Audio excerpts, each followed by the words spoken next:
未来洗联储还 HDO 洗币会别人抢着来成为国家流通的货币。接下来被国家认可、主权认可、主权流通，甚至大的这沼泽地控制的金融集团流通，它是一定会发生的。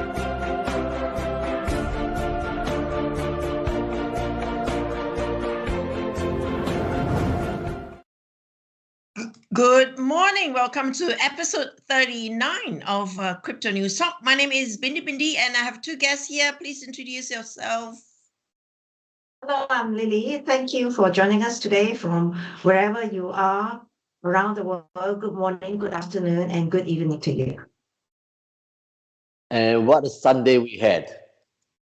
And welcome to the show. This is Jesse. Okay. Today is Monday, as far as we are where we are. It's Monday and Easter Monday it is. Yes. Now, of course, we always have to start with a disclaimer, and that is to tell us that to remind ourselves, our viewers, that this is not financial advice. It is merely our personal opinion and crypto-related topics. And if you buy or sell, please take full responsibility and do your own research. Now, commercial up next, Flower, if we can have the slide. Yes, that's right. So just to remind ourselves, program time is Beijing time at 9 a.m. on a Monday. And it is corresponding to New York time, 9 p.m. But over in the east of Australia, we will have 11 o'clock. It is now 11 o'clock in Sydney on a Monday.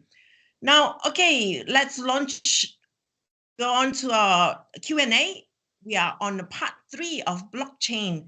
Like we said, blockchain is a very big topic. We have split it into various episodes to talk about it. And today we are going to bring you something, again, quite complicated.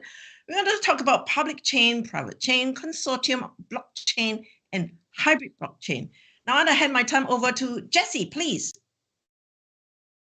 Yes, let's unpack this a little bit before Lily talk about consortium and a hybrid blockchain. So what is a public blockchain? Now, a public blockchain is a permissionless, unlimited distributed ledger system, which means that anyone connected to the internet can join the blockchain network and become a part of it, the ecosystem. And that's what a public blockchain is. So the first example, of course, the example of such a blockchain is the well-known Bitcoin, which enables transaction for everyone. So what are the pros? The pros: pertinent trust and transparency can be achieved with this public blockchain. And out goes the intermediaries. So no intermediary, and it is secured. And what are, on the flip side, the cons? Scalability issues remain one.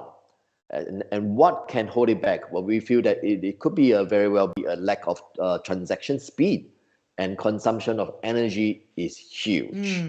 The usage case, of course, the cryptocurrency, all right, and documentation validation actually. And move on to the second blockchain, which is a private blockchain.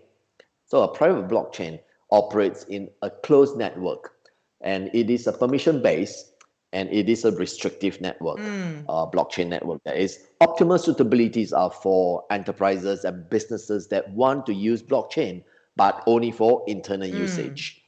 So the pros: it is nearing frictionless because of the higher transaction per second, what we call TPS, higher transaction per second, and then it has high scalability. The con then, in comparison to public blockchain, is it is thought to be less secure, right? And freedom, meaning it is less decentralized. Achieving trust is definitely not easy. It remains a high barrier. The usage case then becomes a supply chain and asset ownership. Back to you.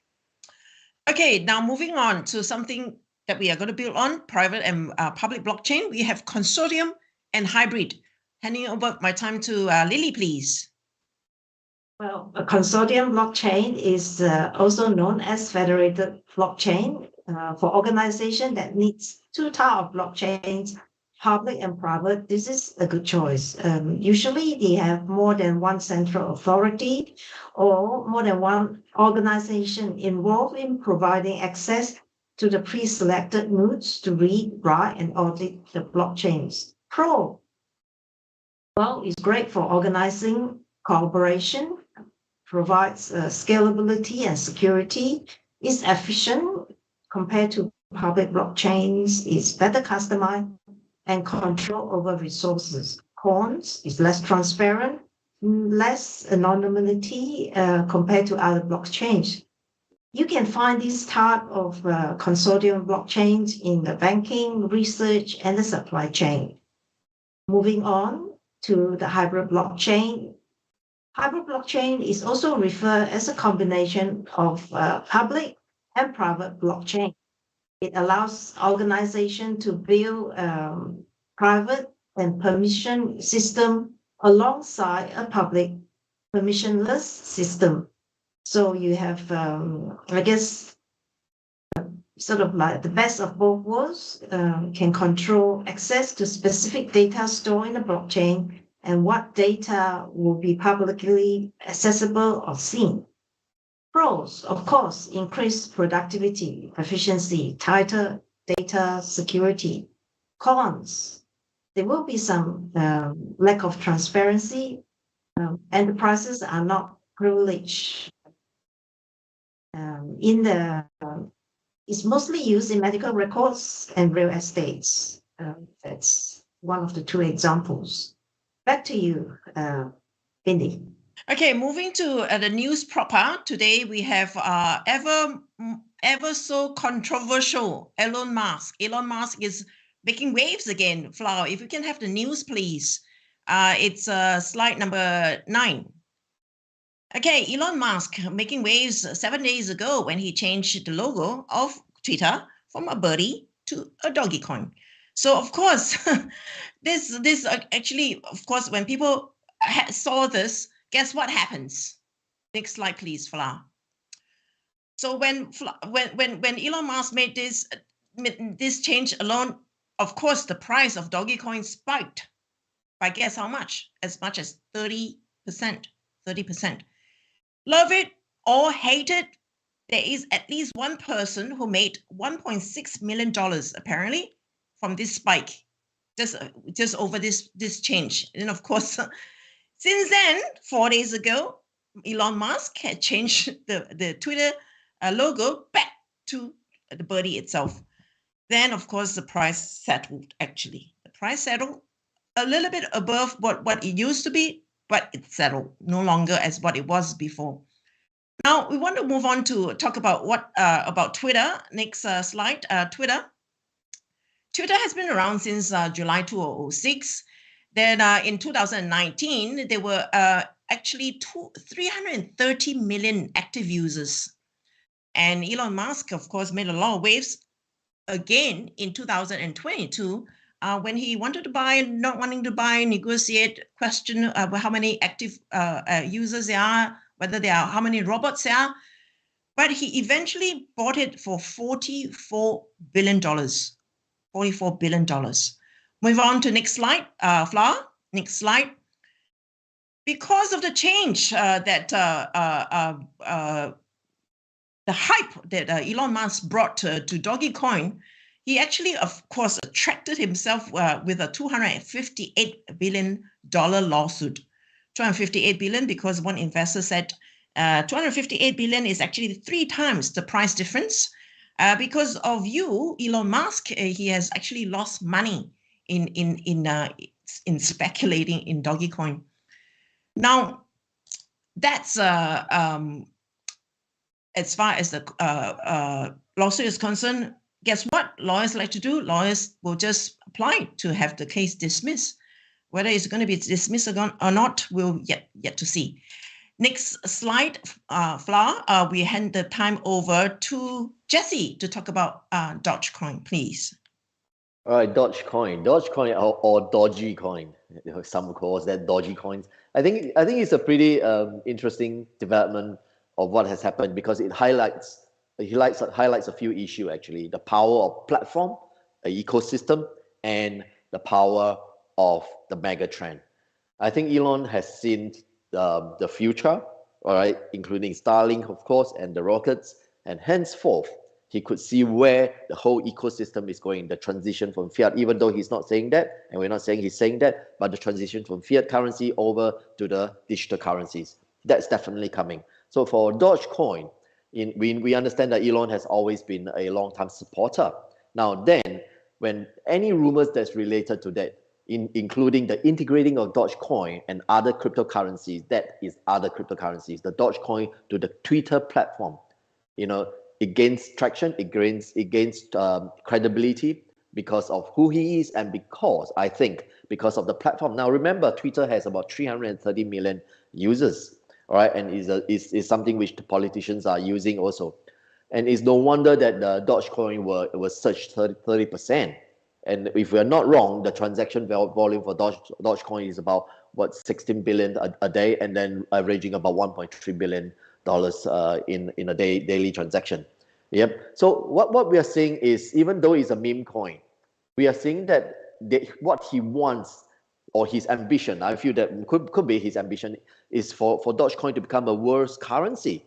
And we have spoken on this program before about reserve currency and payment currency, which Lily and we will expand and expound on that a little bit more later.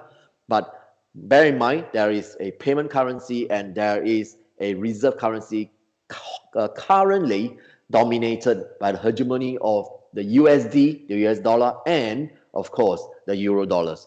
And so what we are seeing also, because of the peer-to-peer transaction gaining huge traction, we don't want a lot of companies, a lot of enterprises, a lot of commercial enterprises, a lot of people are thinking, no, hang on, why should I be paying such a high transaction fees? And why are there so much friction in transacting this money?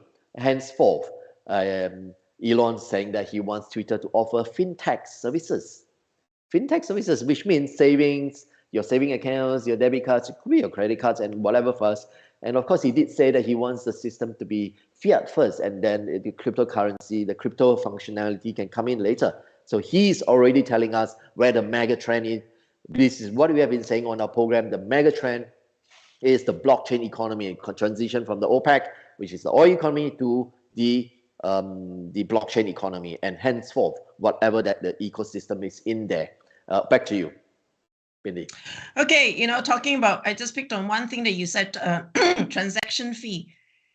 Crypto at the stage where it is now, we are still slaughtered as far as transaction fee is concerned, because I have paid a hefty gas price before for transferring just a few $100s of crypto. I paid like $38 on an Australian exchange. It is crazy, but I have no choice. I did it. So that's a space definitely for a lot of improvement. Now, moving on to Gettercoin, Lily, could you just tell us a little bit about Getter and Gettercoin, please? Okay, Getter is the social media, the latest social media platform, sort of the latest social media platform based on the new Federation State of China. And Getter platform is the Gettercoin is the coin that will be used on this platform. It's at the moment, Gettercoin is on the pilot stage. It's going through trial phase, and we have users trying to send and receive between social media accounts.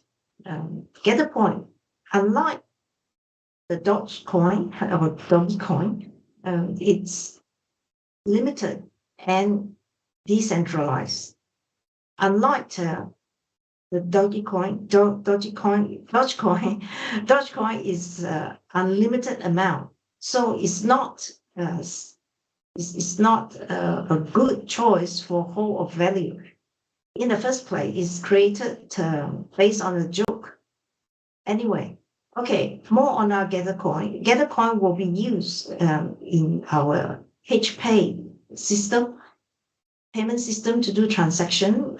There is absolutely no fee when you send and receive this coin, and also is interchangeable with our H coin, Himalaya coin, and in the future, Himalaya Euro, and even we'll be bringing in Bitcoin and Ethereum as well.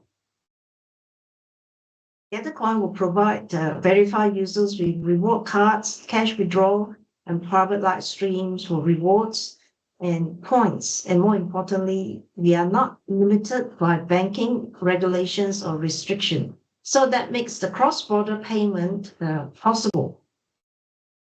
It will be definitely. used in real life. And we have cold and hot and cold wallet, and supported totally by the Himalaya exchange ecosystem. Yes. Great. Now, of course, compared to Dogecoin actually has right now about 136 billion issued, and at the rate it is going, they are talking about 5 billion coins each year. That's the rate that they expected it to be going. Now, moving on to the question proper, the discussion for today, we want to do an educated guess. We want to take an educated speculation as to why Elon Musk picked Dogecoin. Does it have anything to do with his personality? Because he's quite a controversial person. He likes just to pick on Dogecoin, or was it because he was challenged by a Twitter user? A Twitter user actually challenged him to buy Twitter and put Dogecoin as Twitter's logo, and he did it. So I do not know whether he's just a joker. Anyway, for going after Dogecoin, leveraging on the controversy, the meme that is behind it. So I want to open up the discussion right now. First to Jesse, what do you think? Take an educated guess as to why Elon Musk picked Dogecoin. Yeah, I think you have picked on something which is very pertinent, which is Elon, this person, and the network he's representing. He's representing, of course, a few networks with his financial interests all over. Now, I believe the bigger, the better, and the more robust the ecosystem, right, is better for all, because then we are looking at enlarging the pie instead of taking pie from each other. But what he has done is that he has highlighted one thing, which to me strikes me, and we'll come back to why Dogecoin actually. Now, Elon Musk has highlighted the power of media using his own platform. This is very much the proverbial one stone, two birds. You have seen the spike in Dogecoin's value, and you have seen the power of Twitter. So he's doing a promotion. It's quite a stroke of genius, isn't it? No, there are signals and there are noise, of course. And I feel what he has done is, the news and even the mainstreams are quoting tweeters from the users, right? And that's value. That's value already. And how much is this influence? People are saying he overpaid $44 billion, but how much do you qualify and quantify, influence, the power of influence? And the cornerstone of this, to me, is the ecosystem. How does Dogecoin fits into the whole ecosystem? The velocity that he can see, of course, the barrier of entry is lower because of the price, and henceforth, maybe that's why he chose Dogecoin. And what is the acceptable? What's like we say? It is highly acceptable based on the transaction value that we are or volume that we are seeing from Dogecoin.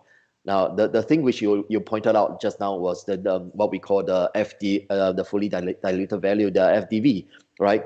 Now, how many coins can Dogecoin mint in I don't know, every day, every year? Nobody knows. So there's not much transparency there. So henceforth, I think he's using the platform, he's using Dogecoin and showing that, hey, there's power in having both of these together. And who knows, he's an opportunist. We know that, but he is an innovator. He could be using this just to test the market, right? And to see that it works. And then he shows his board of directors or whoever, he owns the company anyway. And he goes, this is the way to go. And remember, the platform. And who has another platform similar to this? Who has another platform which has, the Gather coin and the Gather platform? Whoever is dissing this platform, just watch what Elon Musk is doing. Back to you, Bindi. Right. Okay. Now, Elon Musk, like controversy, like we said, Dogecoin has been used to transact Tesla, and he even accepted Dogecoin for SpaceX. So in that sense, he is putting where his words, where his money, where his words are.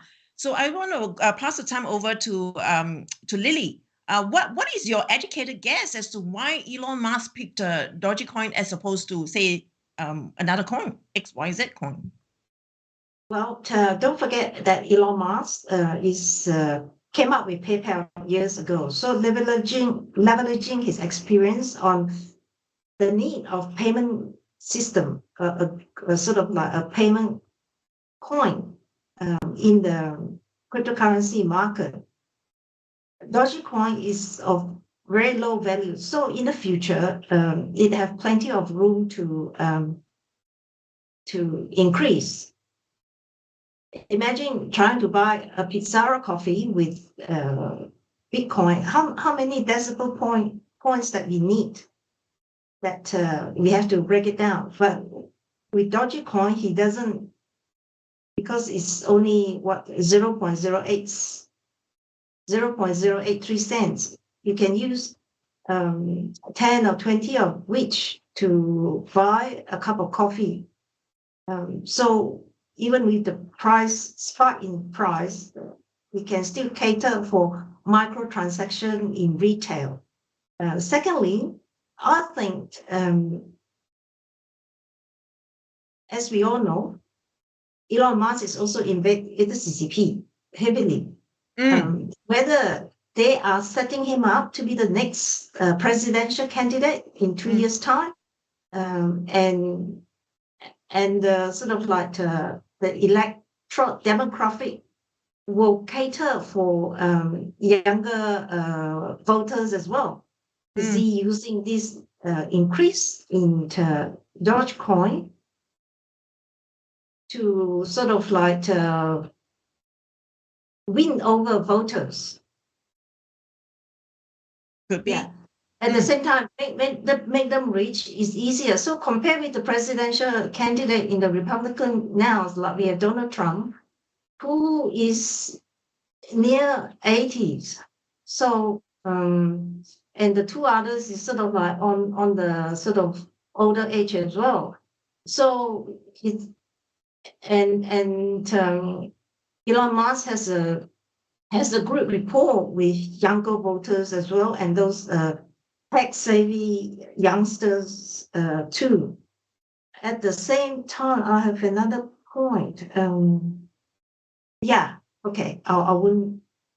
Yeah, but at the same time, I myself has I would say he's the pick for him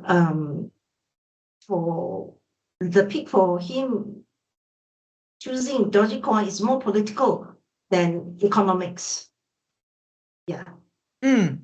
This is, of course, in contrast to the creators of Dogecoin, both of whom have already left the crypto industry per se, because one says, originally they conceived the idea as an alternative to money, but later on come to realize that, or come to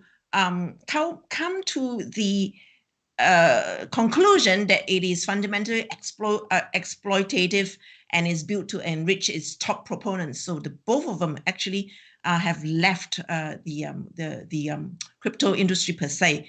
Now, this is both Jack Palmer as well as Billy Marcus. Interesting, but they have left behind a legacy that for other people to continue. Now, we want to move on to, of course, Miles Guo. You can't talk about blockchain without referring to Miles Guo, because he is way ahead of everybody else as far as social media plus blockchain is concerned. If I can have Flower play Miles Guo video, please. 推特这次的购买，埃隆·马斯克的目的就是什么？要话语权。他不是挣钱的，绝对不会挣钱。要话语权拿多少钱的代价呢？400多亿美元，后面还跟着一个几千亿、几万亿的未来的王国。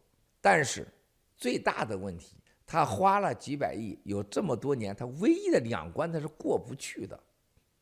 就推特在历史上的形成的所谓的言论自由的审查、媒体审查，还有推特积累的法律的纠纷，和推特已经成为由于前总统川普的使用，它已经成为政治媒体。现在两党之争，它已经成为政治工具，它未来还是政治工具。埃隆·马斯克买了以后，就是要影响政治，因为它越政治化，它越脆弱，它越危险；越共产党化，它越脆弱，越危险，可能越短命。这件事情对我们好到不能再好。他赢了，他突破了整个金融的系统，数字货币。埃隆·马斯克所谓的还找的 CEO 郭宏才啊，搞币圈这个，要把这个整个区块链技术用在社交媒体上。我告诉你有3关，第一关就是每秒用区块链，因为区块链是每个点都是连接的，是不能改的。怎么来给你增加速度的事儿？现在最快就是每1秒钟3000笔到5000笔，没有一个高的啊。那个比特币大概也就是可能更低啊，几十笔。所以说比特币的技术已经不行了，只有以太币、以太坊，它现在要达到了所谓的要达到10万，每1秒钟10万笔交易。那么现在的这个技术呢，大家看到了 Stripe、PayPal。信用卡再大的信用卡1秒钟也不会超过5000笔。那未来的区块链达到10万笔的时候，那就是说几百倍、几十倍。这种情况下才能用在媒体上，否则你是拉不动的，你拉不动的啊！它像渔网一样，它都连着的，越拉越乱，越拉越乱。那么如果它能把社交媒体变成区块链的媒体，而变成数字化交易的平台，就是所谓的他想学习的打造美国版的微信。最大的问题，法规、合规，还有美国的金融监管，还有金融技术，各个平台的对接，各银行得配合你啊，咱是做不到了。现在咱只能做到一部分。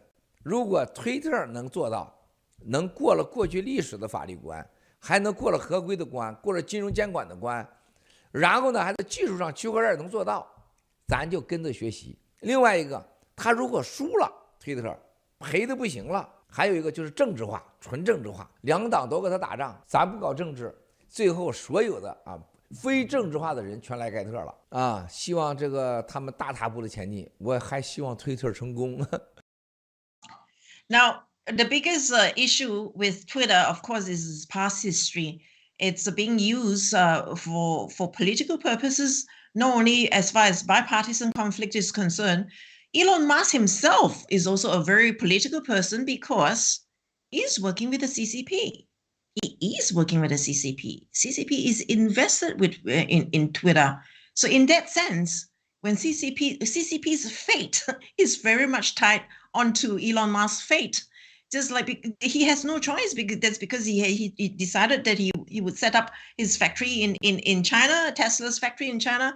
So when you are doing that, the future of Elon Musk is very much tied to the future of the CCP. I want to open the discussion up to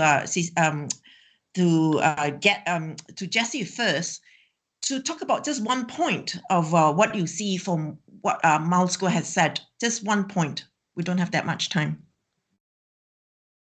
All right, he has got no choice because of Tesla's, where all the raw material, especially a huge percentage of lithium and cobalt are based in China. So he has got no choice. And, blockchain economy, everyone, blockchain economy. And with it, a standard bearer, which is a cryptocurrency. So stable coins. There you go. Back to you. Okay. What about Lily? What from the video, or Mount Score video? What is the one thing that strikes you? The one thing that strikes me is limited supplies of H-coin and Getter coin. For me, it's whole of value. In Getter coin, we have limited supply, and in H-coin, we have limited issues as well every year. So I know that the value of holding them will not be diluted by the Dogecoin compared to Dogecoin.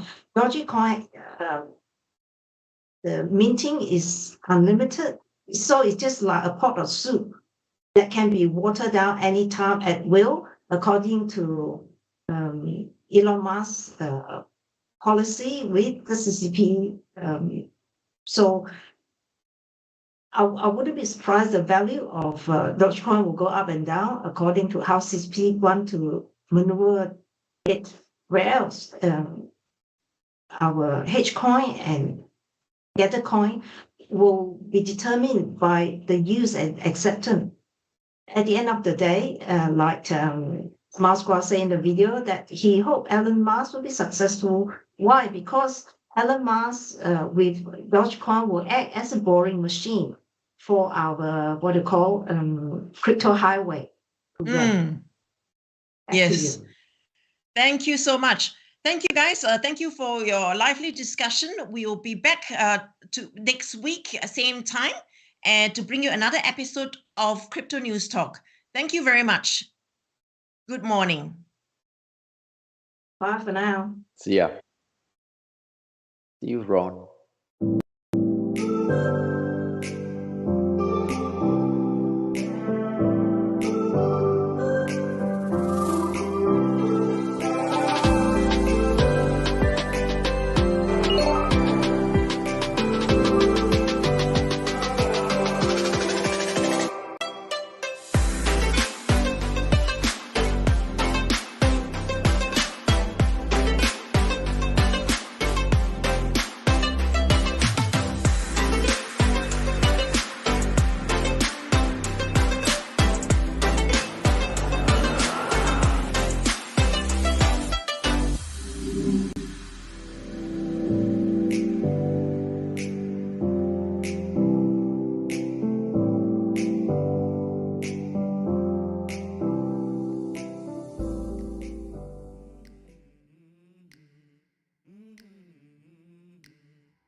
熟悉的字眼，却不知不觉离我越来越遥远。曾经那个意气风发的少年，为了生存只能拼命挣钱。财富是他们画下的大饼，虚幻背后发现全都是陷阱。各种经济暴雷，房价崩得稀碎，抬起头，前路一片漆黑。Welcome to the world.